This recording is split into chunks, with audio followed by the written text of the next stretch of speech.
C'est une maladie qui atteint seulement le système nerveux moteur, donc les nerfs qui nous permettent de bouger nos muscles à volonté. Puis, c'est une maladie auto-immune, donc notre système qui sert à se défendre des infections s'attaque à nos nerfs.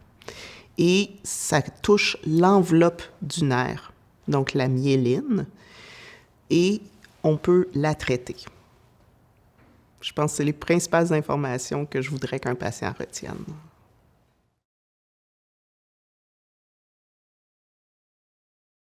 Donc, la neuropathie motrice multifocale, c'est en effet une atteinte seulement des nerfs moteurs, avec une atteinte de la myéline qui est auto-immune. Il y a des anticorps spécifiques. Ça a un patron vraiment particulier à l'EMG, de bloc de conduction, pas d'atteinte sensitive. Et ça peut se traiter par habituellement des immunoglobulines et, dans des cas plus complexes, des immunosuppresseurs.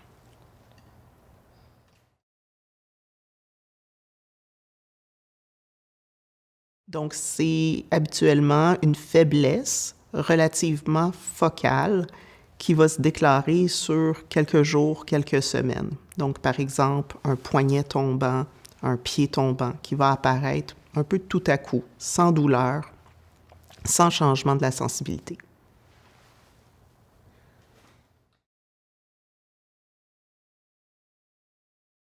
Pour diagnostiquer la NMM, il faut surtout un EMG, donc un électromyogramme. C'est un test où on fait passer des légers courants électriques sur les nerfs des patients. On enregistre les muscles, les nerfs sensitifs, et on va voir s'il y a un ralentissement de la vitesse de conduction, la vitesse de l'électricité, ou s'il y a des blocs, donc des endroits où le courant ne passe pas.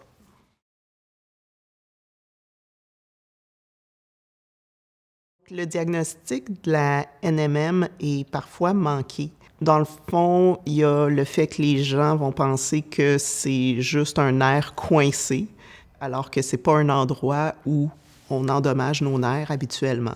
Aussi, une méconnaissance du problème. Puis ensuite, c'est faire des études d'EMG plus poussées, vraiment être très à l'affût des signes.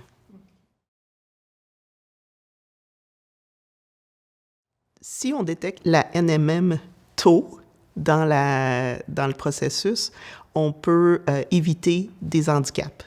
Donc, l'attaque dans la NMM est surtout sur la myéline, l'enveloppe du nerf, mais si l'attaque se rend aussi sur l'axone, qui est la cellule comme telle, le nerf, on peut avoir des dommages qui sont irréversibles.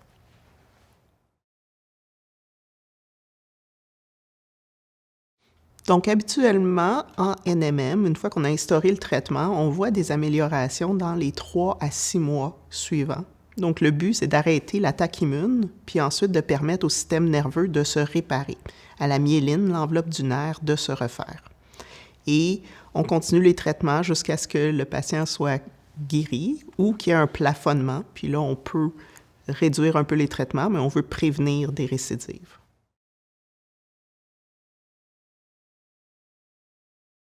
Il est très rare en NMM qu'on doive hospitaliser un patient.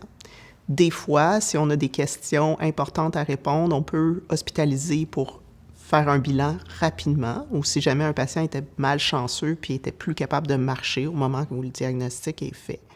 Mais habituellement, il n'y a pas de séjour à l'hôpital, tout se fait en externe.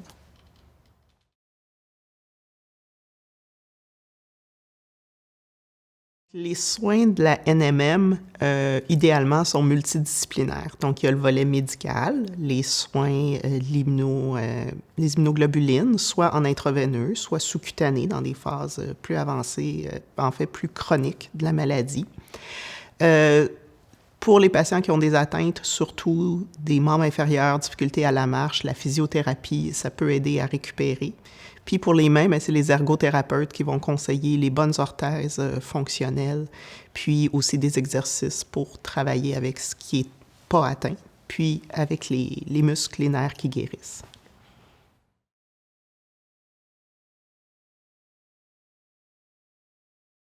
Il y a des patients qui souffrent de NMM qui vont garder des séquelles de la maladie. en ce sens qu'il y a des nerfs qui vont être trop atteints au moment où on commence le traitement ou qui vont mal répondre, puis qui vont avoir une faiblesse qui reste. Donc, par exemple, vous avez un poignet tombant, bien, le poignet redevient jamais aussi fort qu'avant.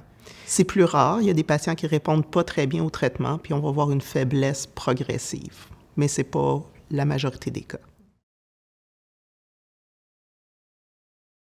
Donc, les patients qui ont la NMM voient des changements. Dans le meilleur des cas, ils ont un traitement maintenant qu'ils doivent suivre régulièrement, soit les immunoglobulines en intraveineuse, donc des visites régulières à l'hôpital pour les traitements. Sinon, ben, c'est s'auto-injecter les immunoglobulines sous-cutanées. Donc, c'est une nouvelle activité à mettre à l'horaire. Il y a des patients qui ont des faiblesses qui restent telles, qui ne peuvent pas garder la profession qu'ils avaient ou qui doivent changer de branche. Pour les jeunes patients, ben, ça peut vouloir dire revoir des choix de carrière, repenser à quelles études devraient faire.